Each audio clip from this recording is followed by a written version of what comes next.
UDC, Fratelli d'Italia, Diventerà Bellissima e Forza Italia potrebbero convergere sul candidato a sindaco della città, Marco Zambuto, stante le dichiarazioni dell'onorevole Margherita La Rocca Ruvolo, un accordo siglato all'Assemblea regionale siciliana recentemente, che vale anche per gli altri comuni della provincia di Agrigento, cui si andrà a votare il prossimo mese di maggio, mentre su questa decisione si è defilata la Lega. Parliamo ora della politica, ci sono cambiamenti in vista e che tipo di preferenza avete per la candidatura a sindaco ad Agrigento? Ma guardi, io su questo veramente sono molto, vado con i piedi di piombo. Anzitutto devo dire che in Assemblea regionale ci siamo incontrati più volte le forze di centrodestra,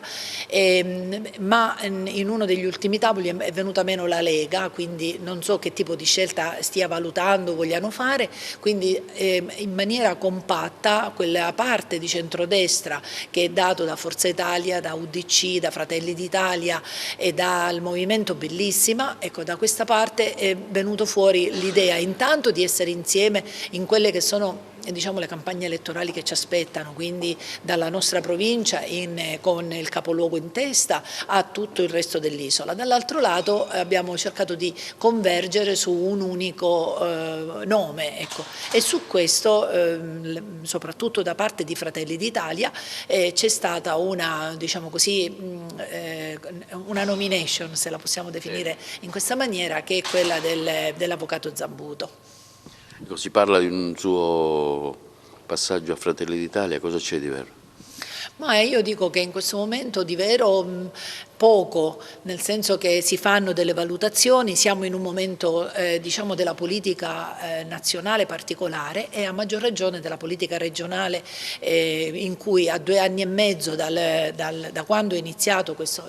iniziato questo secondo mandato e da quando è partito il governo del Presidente Musumeci, delle valutazioni le fai. Allora le valutazioni si fanno perché a metà strada bisogna sempre fermarsi, guardare indietro, capire qual è stato il percorso fatto sinora e cosa si vuole fare per arrivare al traguardo. Da un punto di vista legislativo, per esempio, lo dico molto francamente, nel momento in cui tu hai portato in cantiere diversi disegni di legge e vorresti che l'attività legislativa proseguisse con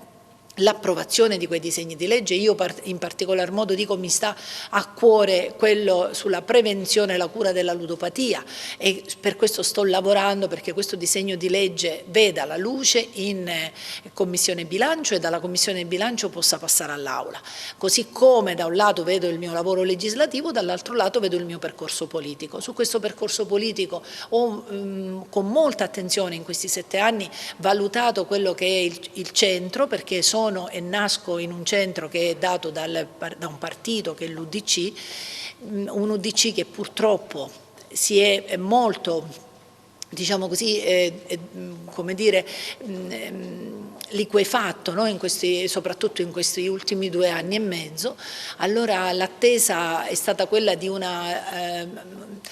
un'attesa perché si ricomponesse il centrodestra, si ricomponesse questo centro che mi ha, diciamo, vista nascere politicamente. Devo dire ad oggi vedo poche cose ed è ovvio che tu cominci a valutare e a capire cosa fare. Io in questo momento sono in un momento di analisi e valutazione, non ho fatto assolutamente nessun tipo di scelta.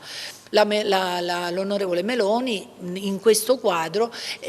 non fosse altro forse perché è una donna per le battaglie che porta, i valori della famiglia, uno per tutti, l'identità che non ha mai rinnegato, il combattere determinate battaglie proprio legati a quei valori che la nostra terra ancora ha, certamente mi fanno guardare a lei con ammirazione, però devo dire in questo momento io una scelta politica in questo senso non l'ho fatta.